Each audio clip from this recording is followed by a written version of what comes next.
สบายดีพ่อแม่พี่น้องวันนี้มาพบกับบอสซิดอีกครั้งกับการพาพ่อแม่พี่น้องมาเบิ่งมาชมวิถีชีวิตการเป็นอยู่ของชาวชนบทนะของชาวชนเผ่าบลูชนเผ่ามังกรเอาเป็นจังใดก็เฮาไปหับชมหับเบิ่งนำกันมาติดตามนำกันเลย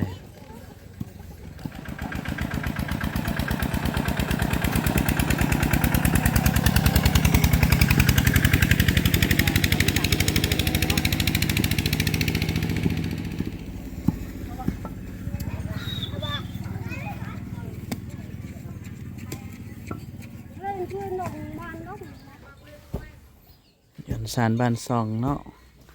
เขตนี้จะมีไฟฟ้าแล้วเขตจะตามแหงของแต่ละหลังเรือนเนี่ยเสาไฟเป็นหมู่บ้านของชาวเผ่ามังกร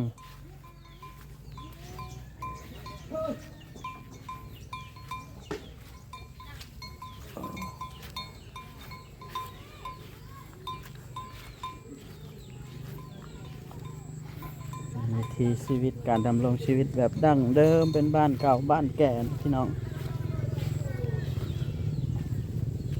เป็นสารบ้านซอง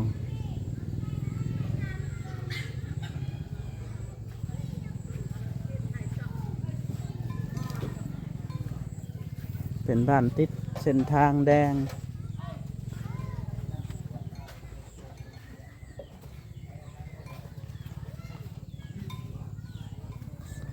เป็นไม่เท่าผนิตนะเนาะ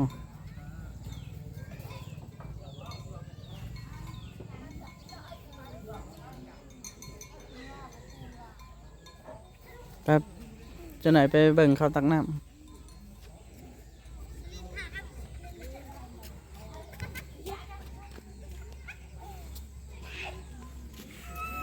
เป็นหมู่บ้านติดเส้นทางบ้านตังอะเป็นหมู่บ้านที่มีไฟฟ้าเรียบร้อยเนาะ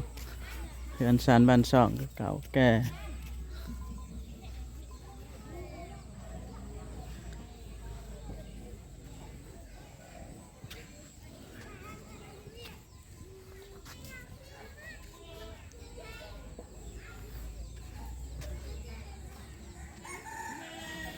เป็นหมู่บ้านของ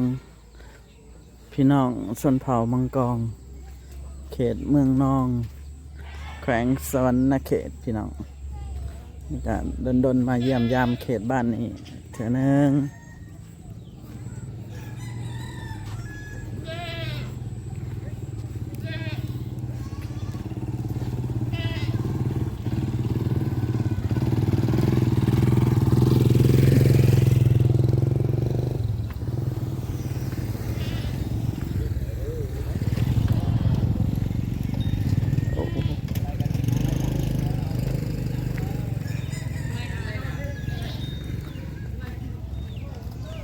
บางเฮือนก็มีไฟบางเฮือนกับบ่มีเนาะตามแห้งกำลังแห้งของเขาเจ้าโอ้พระเจ้าคนสันสบายดีโอ้งามเจ้าสารนี่สารใส่เองบ่พระเจ้าโอ้งามเนาะใส่เองบ่เลยขายใส่เองโอ้ขักอะไรจักมือจึงได้ซ้ำนี่3 มื้อโอ้ไวเนาะ3 มื้อแล้วไวอะไรเพิ่นเฮ็ดเคยเฮ็ดขายบ่ฮะเฮ็ดขายก็เฮ็ดอยู่บ่บ่เนาะไม่ได้เฮ็ดใส่เองนี่ลุงนี่ไข่งามเนาะเป็นเห็ดกระยังไว้ใช้เองพี่น้องคักงานฝีมือ3 มื้อเพิ่นเห็ดแล้วยังแล้ว3 มื้อก็ไวแล้วถือว่าไวแล้ว3 มื้องามเบิ่งลายคักอะไรเจ้าเห็นบ่ลายนะ งามงามงามโอ้ตัวไก่ชิแล้วเลยนี่เนาะ ฮะ ไก่ชิแล้วแล้วบ่ ยัง ยัง เออ เห็ดเห็ดยังเห็ด แล้วนี่เฮ็ดอันนี้ เห็ดตีนเนาะ เฮ็ดเต้นนี่ เออแล้วนี่ก็ไปค้างไฟก่อนแล้วเนาะ อืม ค้างไฟอีกจักมือจักเดือนจึงได้ไปใช้ บ่ช่างไผ่ก็ได้ ใช่เลยบ่ ใช่เลย เออคักเนาะ อืม ลายก็คักทนและทนและแบบนี้เนาะ ตอน3 ปี 4 ปี อ่า 4 ปี โอ้ฮอด4 ปีพูแนวเห็ดใส่เองเนาะเห็ดคักแน่นหนาคักโอ้เบิ่งลวดลายเราเห็ดอ๋อตะกัดขายนี่ก็ได้ราคาได้พ่อเฒ่าเอ้ย ได้ราคา จักสำใดเนาะ คันขายนี่ใครซื้อ เออ เส้นหนึ่งเส้นหนึ่งเส้นหนึ่ง โอ้อัน100,000แล้วเนาะ อืม คักถือว่าเป็นราคาขนาดโอ้3 มื้อไม่ยังจะเอามาเห็ดนี่ ไม่บ้ง ไม่บงโอ้เอาไม่บงเลยเนาะเอาไม่บงเห็ดก็ได้สารจักรโอ้3 มื้อเพิ่นเห็ดแล้วใส่งานเลยเรียบร้อยอายุใส่งานได้4 ปี อืม คัก 4 ปีเนาะ ขอบใจหลายพ่อเฒ่า ขอบใจจ้ะเอาเนาะท่านผู้ชมเมื่อกี้นี่เราก็ได้มาเห็นพ่อเฒ่าเพิ่นจัดสารเห็ดกระยังพี่น้องจัดทางพี่น้องฝั่งไทยเอิ้นว่าหยังเนาะทางพี่เอิ้นว่ากระยังเพิ่นสารด้วยมือถือว่างานคักเอาเลยลายก็งามเอาไปหาหับส้มหับเบิ่งนำกันต่อบัดนี้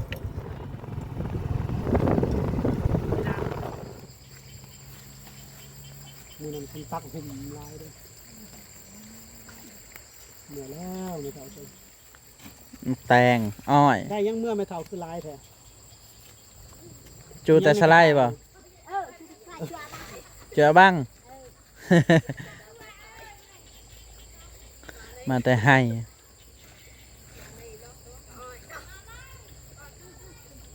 มาแต่ให้หาหน่อไม้ แห้งบ่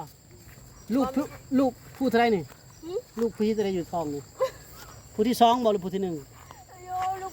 พูดแต่เรื่อง เออ เราเอี่ยวอย่ามึงเนี่ย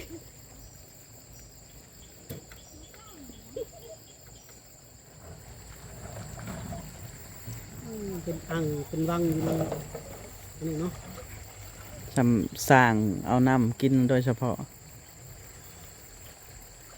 ถือกระตุกถือหยังมาเลย เดี๋ยวเขาจะลงไปให้เป็นตักน้ำกินกัน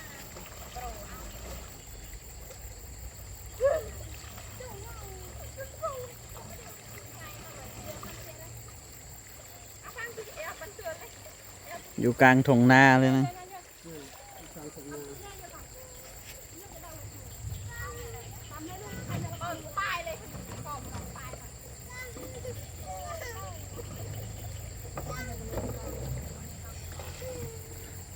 เพิ่นมาตั้งเอาน้ำกินเขตนี้จะใส่กระตุก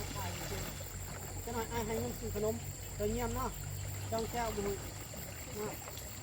อันตรายจ้องแก้วเธอเงียบเนาะ เด็กน้อยเพิ่นย่านเนาะพี่น้อง เออเธอเงียบเนาะเดี๋ยวบุญกระดาษจ้องแก้วอย่างเงียบเนาะอ้อยก่อนน้องคนจะทำ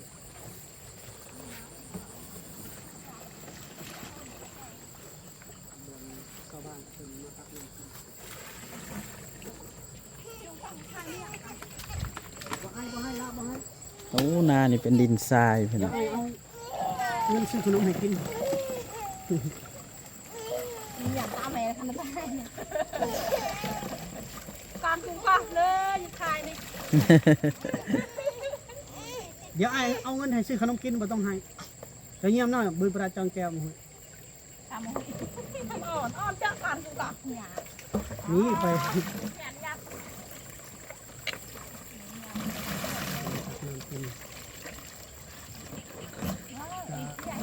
างทุ่งนาเลยล่ะ เสียงกบเสียงเขียด นี่มืดเลยเนาะธรรมชาติ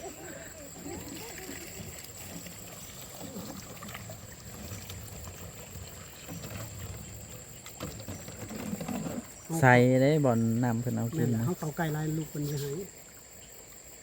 คอยเข้าไปนะคอยขยับไปทีละนิด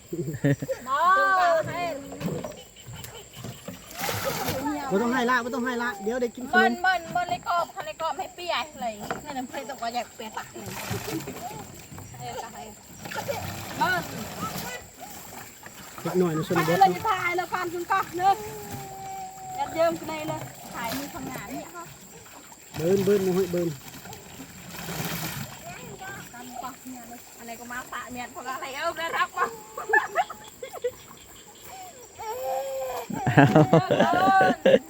อ้ายไปย่านยังเนาะอ้ายเนาะ เอาเนื้อปลาที่เอาเนี่ยเลย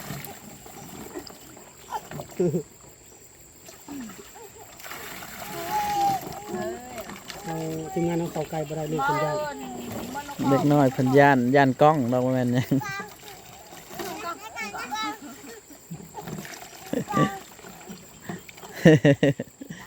ังเพิ่นว่าย่านนะ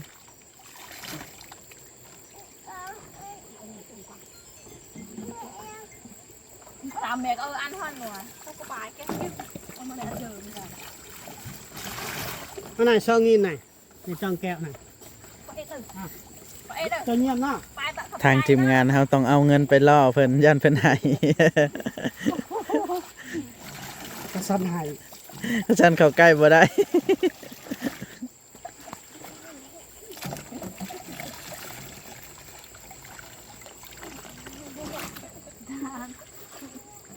ถือว่าได้ผลเนาะเงียบไปทันทีเลย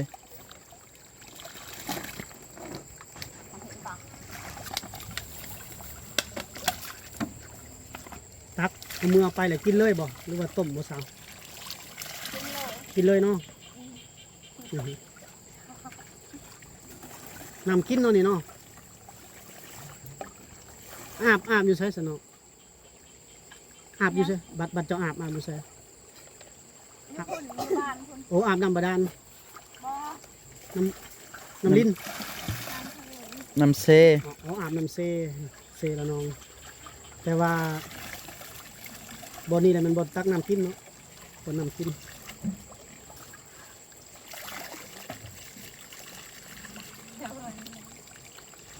เล่า นี่มดบ้านหมอมาตักกินอยู่ดิแต่ว่าตอนเขาอยู่เราบ่เคยเห็นคนมาบ่หลายเนาะโอ้นี่เรากินเลยได้อทุกคน กินโซเลยยันเฮาบ่เชื่อเลย ยังบ่เชื่อกินหันมาทางพี่ก็บ่ได้บ่ บ่เอ้ยกินแล้วปิ้นมาหาข่อยบ่ได้บ่ กินให้เบิ่งแหน่สาวอันนี้ก็ได้สำหรับกินให้เพิ่นเบิ่งเลยแซ่บแท้แน่นอนเพิ่นว่าโอ้ได้เลยสิเมื่อได้อบัดนี้เด้อทากันก่อน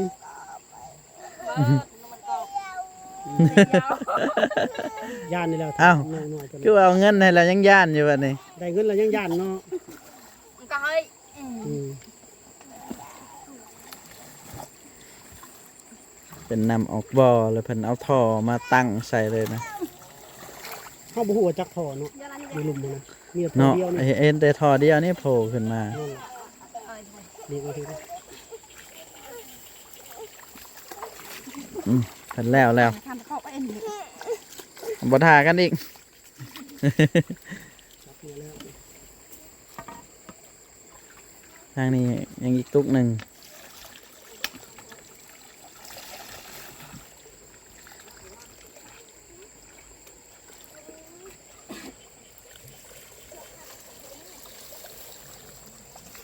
ยังแต่เจ้าผู้เดียวเนาะบัดนี้เนาะนี่น้ำกินเพิ่นใส ใส่อะไรเลย เฮาบ่ฮู้ว่าจักท่อลงไปเนาะ เลิกว่ะสิหลายท่อเติม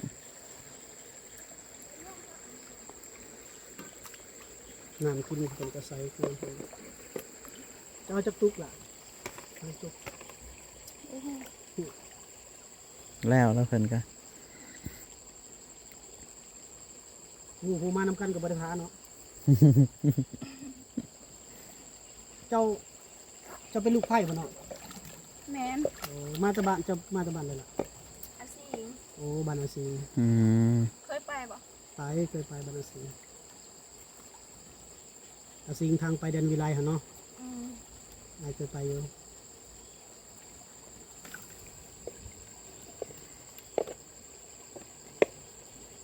มาเป็นลูกไผ่นี่ด้นหรอบ่อยู่บ้านนะ ฮอดแล้ว8 เดือน โอ้ยังบ่ฮอดปีเนาะ อืม เคยใหม่ไพ่ใหม่มันเคยใหม่ ใช่ไหม ไพ่ใหม่ ตายเมื่อบ้านนี้ แล้วเมื่อแล้วเพิ่นบัดนี้พุ่นหมูไปถ่ายเทิงผู้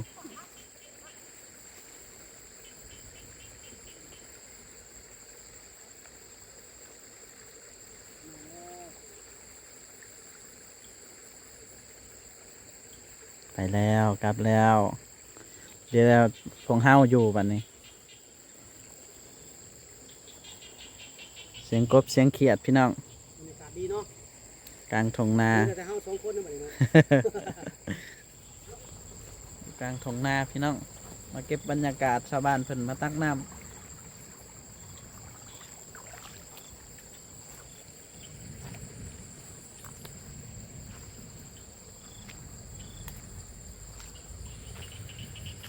เนี่ยมองเพิ่นตักน้ำเพิ่นตักน้ำกิน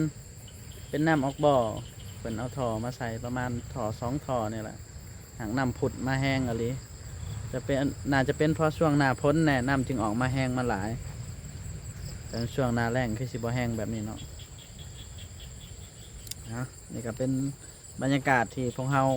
ทีมงานชนบทเก็บกรรมมาให้พ่อแม่พี่น้องเบิ่งวิถีชีวิตการเป็นอยู่การกินอยู่ของพ่อแม่พี่น้องโอเคนะท่านผู้ชมนี่ก็เป็นบรรยากาศการถ่ายทอดวิถีชีวิตการเป็นอยู่การหาอยู่หากิน การดำรงชีวิตของพ่อแม่พี่น้องของชนเผ่ามังกรที่เบาซิดกับทีมงานคนพาเที่ยวได้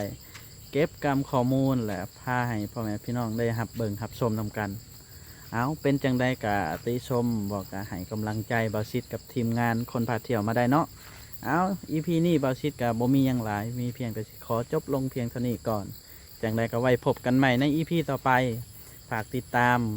ฝากเบิ่งฝากชมและฝากแชร์ว่าเบาซิดกับทีมงานคนพาเที่ยวสิไปทางใดอีกในอีพีหน้าเอาอีพีนี้ขอลาไปก่อน